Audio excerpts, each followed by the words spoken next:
Goeiedag, baie welkom by die Gereformeerde Kerk Ontdekkers. Ons lees vandag uit Lukas 10 van vers 25, die bekende gelykenis van die barmhartige Samaritaan. Kom ons gaan leer uit hierdie gedeelte, wie is ons naaste? Kom ons luister saam. Kom ons buig ons hoofde in gebed saam. Heilig, heilig, heilig is U, o God. Ja, U heers oor die uiteindes van U skepping. U alleen is waarlik God. Buiten U is daar geen ander God nie. Ons kon reeds U grootheid, U heerlikheid uitwys, Vader, in ons sang en in ons lied. En hier raak ons in aanbidding stil in Jesus naam alleen. Ja, Heer, ons weet, ons soek U op by U troon van genade, net in Sy naam.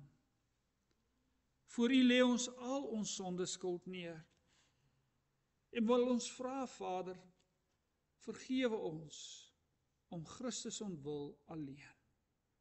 Kom deur die Gees en skep in elkeen van ons 'n rein hart, sodat ons in woord en in daad U kan verheerlik. Ja, Vader, ons oë en ons harte, ons hoop en ons geloof is gerig op Hom wat vir ewig leef, Hom wat gekruisig is in ons plek, maar wat opgestaan het, sodat ons waarlik kan lewe. Wek in ons in hierdie lewe deur U woord en deur U Gees. Ook nou as ons U woord gaan lees en dit oordink, ja, kom Vader, lei ons in die waarheid daarvan. Vul ons harte met 'n Christusliefde. Oorweldig ons met U oneindige liefde vir elkeen van ons, sodat ons nie net kan glo nie, maar ook kan gaan en gaan lief hê, kan gaan en gaan doen wat U van ons vra. Dit bid ons in Jesus naam alleen. Amen. Ons skriflesing kom vanmôre uit die baie bekende Lukas 10 vers 25 vers 37. Die opskrif daar is die liefdesgebod, die barmhartige Samaritaan. En kyk, 'n sekere wetskenner het opgestaan om Jesus te toets en hom gevra: "Meester, wat moet ek doen om die ewige lewe te erf?" Jesus sê toe vir hom: "Wat staan in die wet geskryf? Wat lees jy daar?" Hy het geantwoord: "Jy moet die Here jou God lief hê met jou hele hart en met jou hele siel en met al jou krag en met jou hele verstand en jou naaste soos jouself." "Jy het reg geantwoord," het Jesus vir hom gesê. "Doen dit en jy sal leef." Maar hy wou homself regverdig en het toe vir Jesus gevra: "En wie is my naaste?" Hierop het Jesus hom geantwoord: "'n man het van Jerusalem afgegaan na Jerigo en is deur rowers oorval. Hulle het sy klere uitgetrek, hom geslaan en toe weggegaan en hom half dood agtergelaat. 'n Priester het onvoorsiens met daardie pad langs afgegaan en toe hy hom sien het hy aan die ander kant verby gegaan. En net so het ook 'n Lewiet by die plek aangekom en toe hy hom sien het hy ook aan die ander kant verby gegaan. Maar 'n Samaritaan wat op reis was, het op hom afgekom en toe hy hom sien het hy hom innig jammer gekry. Hy het na hom gegaan, sy wonde verbind en olyfolie en wyn daaroor gegiet. Toe help hy hom op sy eie rydier, neem hom na 'n herberg en versorg hom daar. Die volgende oggend haal hy 2 denarius uit, gee dit vir die herbergier en sê: "Versorg hom, en wat jy ook al bestee, sal ek jou betaal wanneer ek terugkom." Wie van hierdie 3, dink jy, was 'n naaste vir die man wat deur die rowers oorval is? En hy het geantwoord: "Die een wat ontferming aan hom betoon het." Toe sê Jesus vir hom: "Gemaak jy ook so." Tot sover ons skriflesing. Ons gaan fokus veral op hierdie laaste woorde. Wie van hierdie 3 dink jy was die naaste vir die man wat deur die rowers oorval is? En hy het geantwoord: "Die een wat ontferming aan hom betoon het." Toe sê Jesus vir hom, gaan maak jy ook so. As ek die Bybel in een woord kon saamvat, wat sou dit wees? As ek elke woord, elke komma en punt van Genesis tot Openbaring in een woord kon uitdruk, spel dit Christus. Gister toe ek by Erika hierdie vraag vra, toe is daar so een ouetjie, hy het so goud in sy tand, so kleerling ouetjie, hy sit daar so een kant, toe ek hierdie vraag vra, en almal nog wonder wat die antwoord is, toe roep hy uit, Jesus. Dit was mooi. Daai ouetjie mag niks hê nie, maar hy ken die belangrikste, Jesus. En weet ons mag dit nooit vergeet nie. Die hele Ou Testament stuur af op Christus, die gekruisigde, ons Here wat uit die dood uit gaan opstaan en ons met God gaan versoen. Die hele Nuwe Testament, die res van die Bybel, leer ons die betekenis van Christus se kruisiging en sy opstanding en wat dit in ons lewe vandag beteken en wat dit nou moet verander en wat die dryfkrag agter ons doen en ons late is. Die hele Bybel fokus op wat God in Christus vir ons doen. Want as ek Christus ken ek die Vader. Jesus het ons geleer. Ek gaan Jesus nie ken en weet wie hy waarlik is as die Gees my dit nie in die hart gaan leer en dit in my hart vasmaak en hier indruppel nie. Die Heilige Gees wat die Bybel laat opskryf het, haal geheel en al die fokus van ons, wat ons moet doen af. Veral ook in hierdie gedeelte waarna ons so pas geluister het, gaan dit oor wie Jesus is en wat hy doen. Hierdie baie bekende gelykenis vertel Jesus in die lig van 'n waarheid, dat hy saam met sy disippels vir 'n sekere doel op pad is na Jerusalem. In die vorige hoofstuk kan julle gaan lees, toe Jesus reeds by sy disippels 'n vasberadenheid laat sien, dat hy op pad is na Jerusalem. Hy moet soontoe gaan. In die volgende paar hoofstukke gaan Jesus sy disippels nog een kant toe vat en vir hulle sê dat alles wat in die Ou Testament oor hom geskryf staan, dat dit op die punt is om in Jerusalem te gebeur. En hy het vir hulle reguit gesê dat hy deur die skrifgeleerdes en die fariseërs gekruisig gaan word. Alles in die Ou Testament het daarop gedui dat die Messias in Jerusalem aan 'n kruis moes sterf, maar begrawe word en dat hy uit die dood uit gaan opstaan. Jy sien, die evangelis Lukas wil hê dat ons ook hierdie gedeelte van die barmhartige Samaritaan moet lees, moet verstaan in die groot waarheid, in die lig van die groot waarheid van Christus, die gekruisigde, wat uit die dood uit opgestaan het. Doen ons dit nie? Trap ons so maklik in die gat waarin meeste mense trap, as hulle uit hierdie gedeelte lees en vir jou daaroor leer. Dan maak ons hierdie gelykenis net 'n morele les. 'n Voorskrif van, jy moet 'n goeie naaste wees. Jy moet 'n goeie mens wees. Gaan nou en wees 'n goeie naaste vir jou mense. Wees net lief. Of, dan gebruik hulle hierdie gelykenis as 'n voorskrif, wat jy moet doen en moet nakom, sodat dit nou nie anders te kan as dat God by jou in die skuld moet wees en dat hy jou kan voorspoedig maak en dat hy jou gebede kan beantwoord, en dat hy jou kan seën nie. En al wat ek dan met my saamvat uit hierdie gedeelte, is dat ek maar net soos die Samaritaan moet wees en vir ander mense moet omgee en 'n goeie naaste wees. Maar as ek hierdie gelykenis verstaan, in die lig van die kruis en die leë graf, verander alles.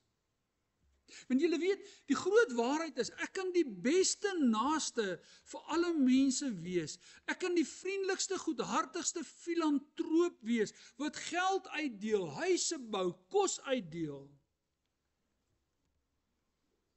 Maar as ek nie vir Jesus ken nie, as ek nie in hom glo nie, is ek verlore as ek my laaste asem uitblaas. En daarom kom die Heilige Gees en hy kom verseker ons vanmôre dat die een wat die naaste aan my is die een wat hom oor my ontferm. Is hy wat my sonde dood langs die pad kom optel het. Gaan lees Esegiel 16. Dis hy wat my kom optel het en wat alles gedoen het om my gesond te maak. Is hy wat die dierprys betaal wat ek nie kon betaal nie. Ek was te dood. Aan die kruis het hy dit betaal, sodat daar deur sy wonde vir my genesing kon kom. Jy sien, dis wanneer ek die naaste aan hom is, wanneer ek Jesus sien as my naaste met hoofletters, wat hom oor my ontferm het, dis dan, soos ons nou gesing het, wat sy liefde my dwing, dat ek nie anders te kan, as om lief te hê nie. Dan verander alles. Hierdie baie bekende gelykenis word gevonk deur die vraag, Meester, wat moet ek doen om die ewige lewe te erf? Mense, hierdie is die diepgrondigste vraag waarmee elke mens op hierdie aarde worstel. Dis ook die belangrikste vraag waarop ek die regte antwoord moet kry. Dis waarna alle ander godsdienste, denkwyses, almal soek die antwoord op hierdie vraag. As hierdie wetgeleerde in vandag se terme sou 'n prokureur gewees het, wat die God se kinders advies gegee het oor die voorskrifte van Moses en van hoe om God se wet mooi te kon nakom in die praktyk van die lewe en sodat jy nie 'n slegte fariseer of 'n slegte Jood kon wees nie. As hy doelbewus vir Jesus opstel om hom uit te vang. Hy wil Jesus uitvang, vra hy hierdie diepgrondigste vraag moontlik. Meneer, wat moet ek doen om die ewige lewe te erf? Dan is dit asof Jesus vir hom vra, watter advies sou jy nou vir iemand gegee het, as hy vir jou hierdie vraag gevra het, meneer, die wetgeleerde, wat sou jy hom geantwoord het? Waarop die man dan antwoord, jy moet die Here jou God lief hê met jou hele hart en met jou hele siel en met al jou krag en met jou hele verstand en jou naaste soos jouself. Ons weet dat die groot gebod, soos wat hy dit hier herhaal, maak ook die hart uit van dit wat Jesus ons leer oor God se wet. Matteus 22, ons lees dit baie in ons versoeningsdiens. Jesus leer ons ook, hierdie is die hart waaroor God se wet gaan. En heel moontlik was hierdie woorde miskien 'n tema wat Jesus baie mee met sy disippels met hulle gepraat het hieroor. Dalk was dit ook 'n tema wat die rabbies met hulle disippels as Jode oor gepraat het, oor hierdie groot gebod. As hierdie slinkse wetgeleerde Jesus se eie woorde, wat 'n samevatting van die wet is, vir Jesus terug antwoord, en hy dit voorhou as die reël om die ewige lewe te beerwe, wil hy Jesus in 'n struik inlei met die gesindheid, toe Jesus, sê nou bietjie iets teen die wet van Moses. En ek is seker al die ander fariseërs en die skrifgeleerdes kon nie wag vir Jesus se antwoord nie. As Jesus nie in sy struik trap nie, antwoord hy hom, jy het reg geantwoord. Doen dit en jy sal leef. En as hy hier praat van leef, bedoel hy, jy sal leef verby die graf tot in ewigheid. Want onthou, dit was die vraag op die tafel. Hoor julle? Hier is die weg na die ewige tuiste. Kom die wet volmaak na en jy sal die ewige lewe verkry. As hierdie gelykenis daaroor gaan, dat ons net soos die Samaritaan moet lief hê, en dat ons deur ons liefde die weg kan baan, die ewigheid in, na God toe, dan sou Jesus die gesprek net hier geëindig het. Dan was dit nie nodig om verder te gaan nie. Dan was Jesus en hierdie wetgeleerde op presies dieselfde bladsy. Dan moes Jesus ook sy koers verander het en nie meer na Jerusalem toe gegaan het nie. Want dan was die kruis ook nie meer nodig nie. Natuurlik is hierdie ook 'n populêre evangelie. Ons hou daarvan. Want dit sit al my pogingkies in om ander mense lief te hê in die middel van my godsdienstigheid. Dit laat my nie so sleg lyk nie en dit maak God by my in die skuld. Hy kan nie anderste as om ook vir my lief te wees nie. As Jesus die wetgeleerde toelaat om voort te gaan met sy strikvrae, is hy nie net nog koersvas op pad na Jerusalem toe nie, maar hy leer vir ons wat die enigste weg na die Vader se ewige tuiste toe is. Dis wat Jesus ons leer. Daarom laat Jesus hom toe om die volgende vraag te vra: en wie is my naaste? Jesus gaan weer die wetgeleerde met 'n vraag antwoord, maar eers nadat hy hierdie baie bekende gelykenis vertel het.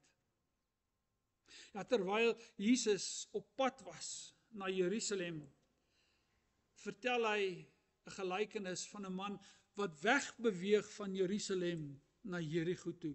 Nou ons weet Jerigo lê omtrent 1,1 kilometer laer as Jerusalem. In 'n afstand van 27 kilometer stap jy, maar jy sak omtrent met 1,1 kilometer. So dis al die pad afdrand. En is daar waar rowers hom oorval het en hom beroof het tot sy klere. Heel moontlik was dit 'n ryk man gewees en sy klere baie werd gewees het. En dan word hy vir dood agtergelaat.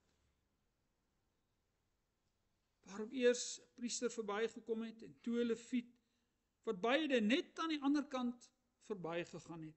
Heel moontlik omdat enige een van hulle, as hulle aan 'n bloederige of 'n dooie man sou aanraak, sou hulle eers deur 'n reinigingsritueel van ten minste 'n week moes gegaan het, soos wat Moses voorgeskryf het, en dan moes hulle ook vir 'n tydjie afgesonder het. Ja, die opoffering en slegte gevolge wat enige hulp aan hierdie man tot gevolg sou hê, was vir beide hierdie gesiene manne net te veel. 'n Samaritaan, iemand aan wie 'n Jood nie eens wou raak as hy gesond is nie. Iemand saam met wie 'n Jood nie eers wou aanbid nie, hulle het hulle eie aanbiddingsplek in Samaria gehad. Iemand in wie se spore 'n Jood nie eers wou trap nie. Daarom het hulle om Samaria gestap en nie deur Samaria kortpad na Nasaret toe as hulle van Jerusalem af gekom het nie. 'n Samaritaan kom en hy doen alles om die man wat beroof is te help. Ja, die groot verskil tussen die Samaritaan en die ander twee was nie die verskil in herkoms nie. Die groot verskil lees ons in die woorde: en toe hy hom sien, het hy hom innig jammer gekry. Sy hart vol deernis en liefde dwing hom om die man te help, om te versorg, sy wonde te verbind. En dan tel hy hom op sy rydier, vat hom na 'n herberg. Vandag se taal is dit 'n gastehuis of 'n bed and breakfast soos ons dit noem. Hy vat hom soontoe en hy sorg dat hy versorg word. En daar ontsien hy niks om hierdie man weer gesond te maak. En hy sê tot vir die eienaar: "Wees, as daar enige onkoste is op my verby, as ek terugkom, sal ek jou betaal. Maar gee hierdie man die beste behandeling wat hy nodig het sodat hy gesond kan word." En hierdie rekening kon baie hoog geloop het. Want onthou, hierdie man is vir dood agtergelaat. En dan kom Jesus se vraag aan die wetgeleerde: wie van hierdie drie dink jy was 'n naaste vir die man wat hierdie rowers oorval is? En dan die antwoord wat hy gee: die een wat ontferming aan hom betoon het. Toe sê Jesus vir hom: gemaak jy ook so. Die een naaste aan my is die een wat aan my ontferming betoon het. In die hoofstuk net hierna lees ons daai baie bekende verhaal van Martha en Maria.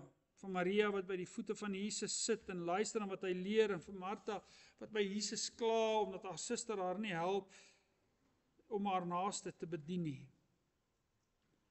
Martha bedien haar naaste en sy wil so graag hê as suster Maria moet ook kom help, maar Maria is vasgevang by Jesus. Waarop Jesus haar antwoord, Martha, Martha, jy kwel en ontstel jou oor so baie dinge, maar net een ding is noodsaaklik, en Maria het die goeie deel gekies, dit sal nie van haar weggeneem word nie.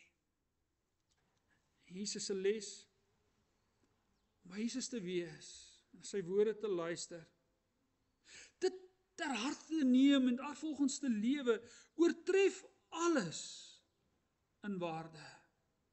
En daarom moet ons ook hierdie woorde van Jesus in hierdie bekende gelykenis hoor en ter harte neem. Maar ons moet mooi luister wat Jesus leer. Die evangelis Lukas, wat hierdie evangelie asook die boeke Handelinge van die Apostels geskryf het, ja, nie net is hy verantwoordelik vir die grootste gedeelte in die Nuwe Testament, as jy woord vir woord, vers vir vers vat nie, maar in beide sy geskrifte is Lukas daaroor besorg, oor die groot en belangrike vraag, wat moet ek doen om die ewige lewe te beerf? Want dit bly altyd die belangrikste vraag, waarop ons die regte antwoord moet kry.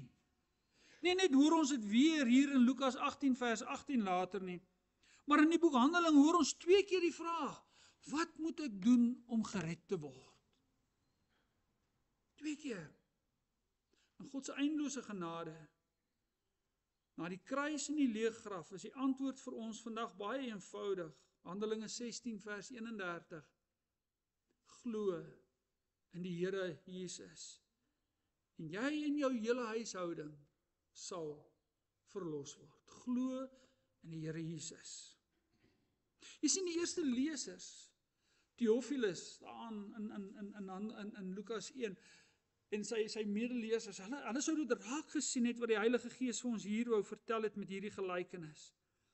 Ja, Jesus is op pad na Jerusalem, sodat dit, wat in die Ou Testament oor hom voorspel word, met hom moet gebeur, die kruis en die leë graf.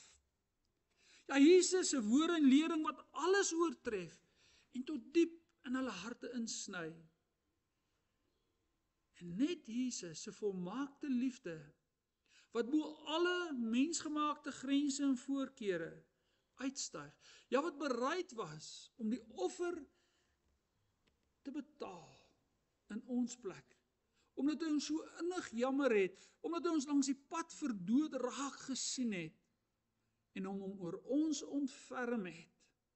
Ja, hy het ons grootste naaste geword, naaste met hoofletters, en net in hom,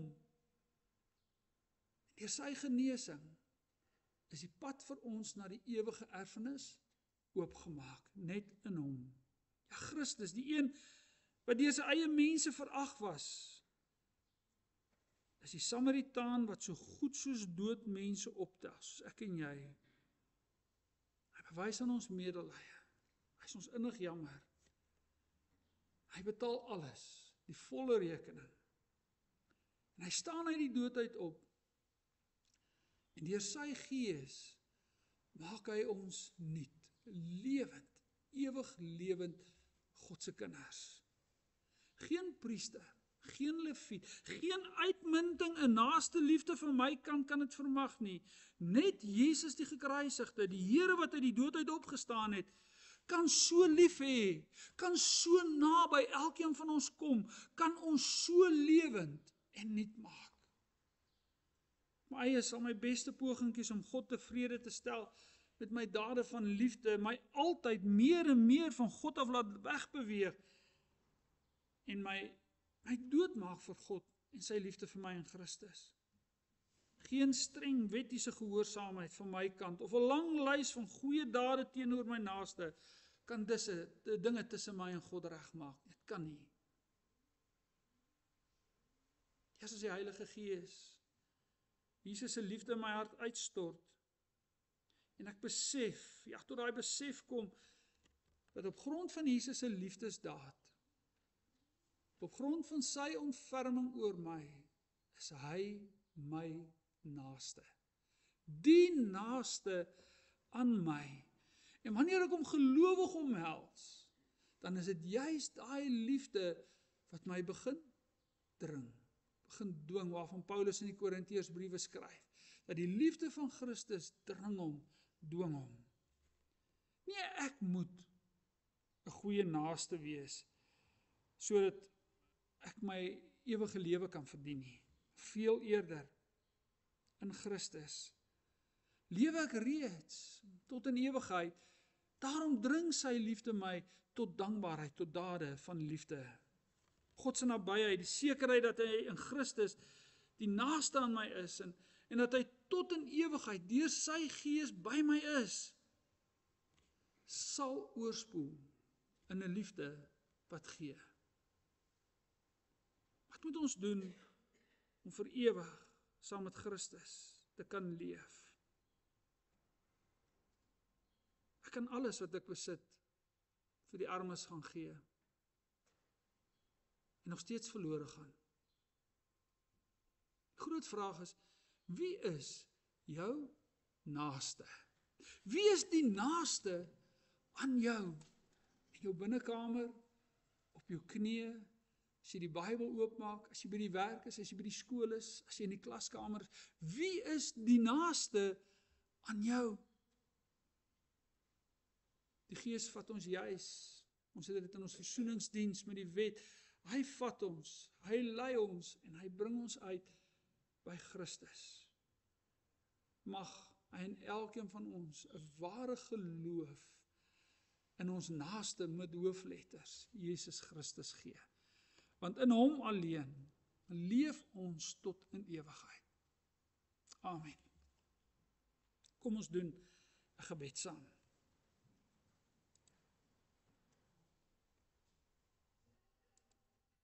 Onse Vader, wat in die hemele is, ons kan net vir U dankie sê vir U woord. Dankie vir Jesus wat ons elkeen so innig jammer gekry het. Toe ons in ons sonde dood langs die pad gelê het en hom oor ons ontferm het en aan die kruis in ons plek gesterf het. Hy die prys betaal het.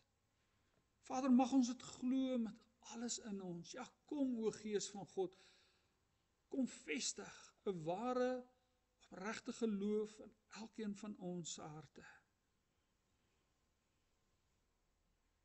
En ons weet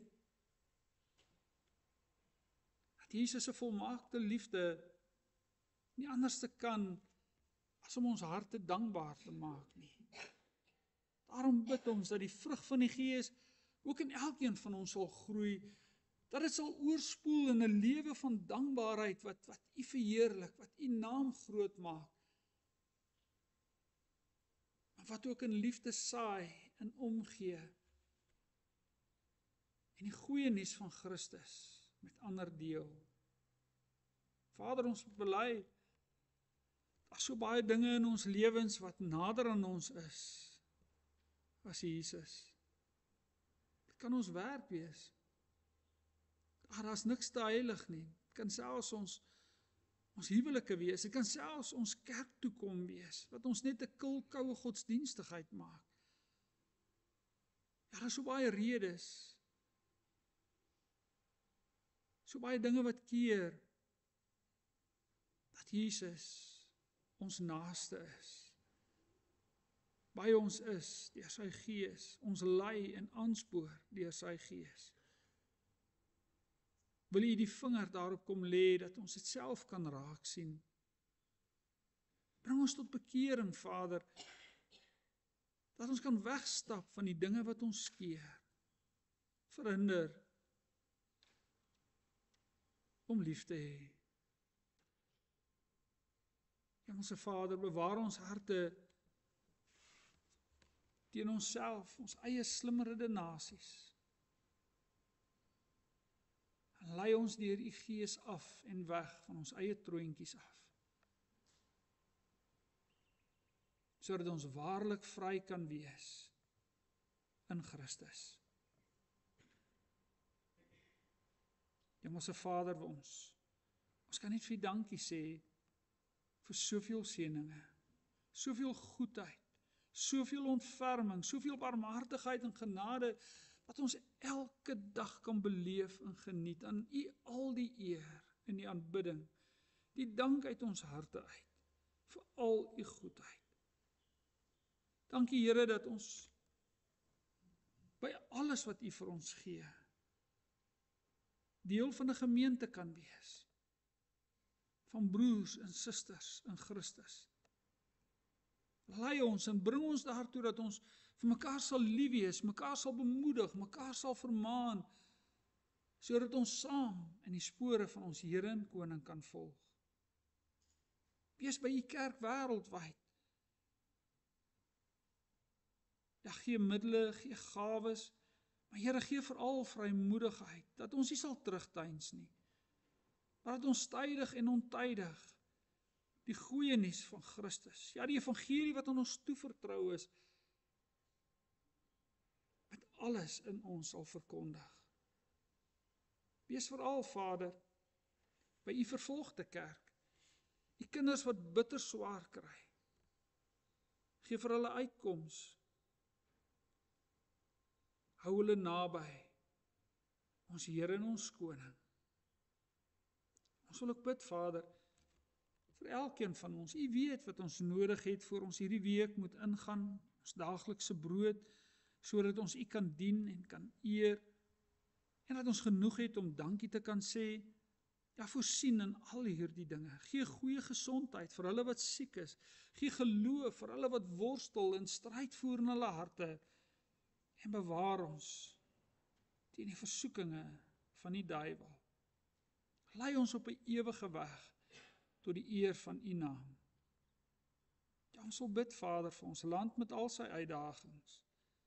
Ons wil bid vir goeie regering, ons wil bid vir reg en geregtigheid. Ons wil bid dat daar 'n einde aan al die leuns sal kom, en dat daar net leiers sal wees wat ons land en sy mense sal dien, en sodat die kerk die goeie nuus van Christus kan verkondig. Hemelse Vader, wees ook by ons landbouers aan die begin van hierdie nuwe seisoen. Ja, gee oeste op die land, gee kos op die tafel, mag dit 'n goeie reënjaar wees, en mag ons na alles u loof en prys en dank, omdat u vir ons groot en goed is. Sien die werk wat by ontdekkers gedoen word, die ouderlinge, die diakens. Ja, lei ons dat ons werk tot u eer kan strek. Bring ons elkeen daartoe om u eer te soek in alles wat ons sê en doen.